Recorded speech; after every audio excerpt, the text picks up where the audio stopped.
Au début, il n'y avait rien. Enfin, pour qu'il y ait rien, il fallait bien qu'il y ait quelque chose. Donc il y avait Eru, celui qui est, celui que les elfes nommèrent plus tard Ilúvatar. Et Eru, ou Ilúvatar, comme vous préférez, s'était lancé dans la folle entreprise de créer l'univers. Par où vous auriez commencé, vous? La lumière, l'espace, le temps. Eru Ilúvatar ne savait pas tellement par où commencer, alors il fit ce qu'on devrait tous faire quand on a un grand travail devant soi et qu'on ne sait pas tellement par où le prendre. Se prit à chanter. De son chant émanèrent les grands esprits, les Ainur. À chacun des Ainur, Ilúvatar fit un don, le don d'une voix propre. Et chacun des Ainur chantait, pour soi ou à plusieurs. Et Ilúvatar se rendit alors compte que la voix des Ainur était magnifiée par leur cohésion. Il les rassembla et leur demanda de chanter ensemble une grande musique, l'Ainu Lindale. Et Melkor, le plus puissant de tous les Ainur, ne comprenait pas pourquoi il devrait s'abaisser à chanter la même chose que tout le monde, tout puissant qu'il était.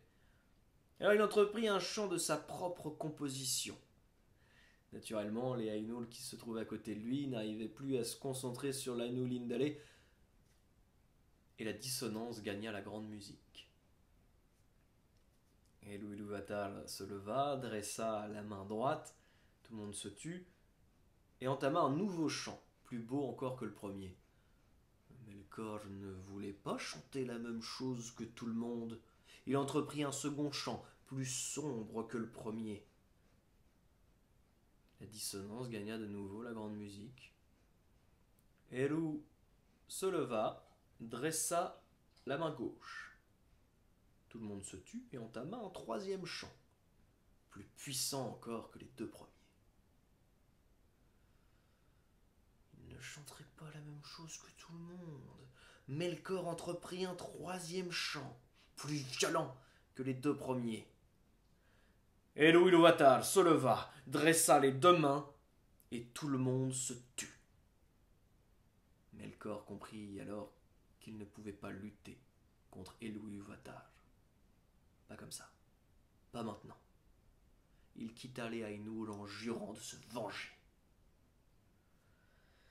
Eru Ilúvatar demanda aux Ainur de chanter, encore et toujours, et l'Ainu Lindale résonnait dans tout l'univers. Des voix des Ainur naquirent d'autres sons. Apparurent des couleurs, se dessinèrent des formes.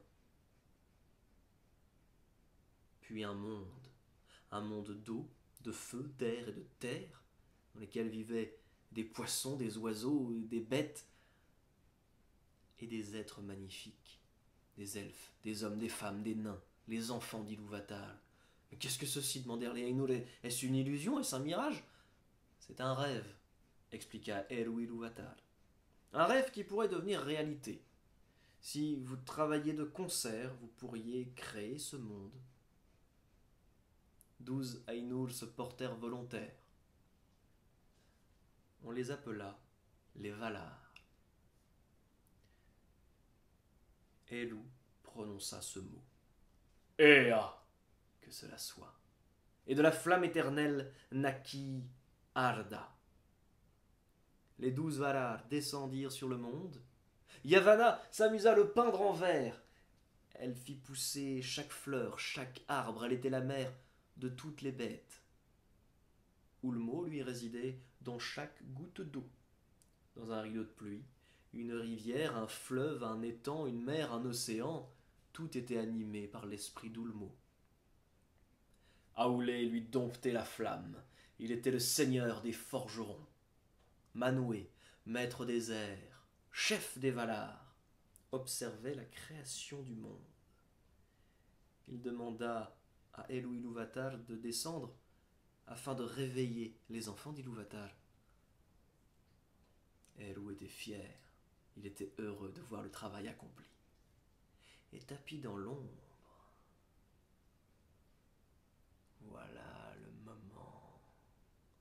Voilà comment faire ployer Eru Ilúvatar. Moi, Melkor, plus puissant des Ainur.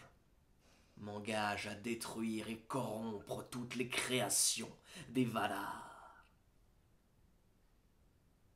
Melkor, le 13e Valar, fondit sur le monde comme une montagne empoisonnée. Il tarit l'eau, empoisonna les plantes, déchaîna les flammes. Et ainsi commença la grande bataille du bien contre le mal, une bataille éternelle au milieu de laquelle se trouvent les enfants d'Ilúvatar, animés par la lumière, la beauté, la création, corrompus par les ténèbres, l'envie, la destruction. Chacun des enfants d'Ilúvatar depuis cherche son chemin en terre du milieu.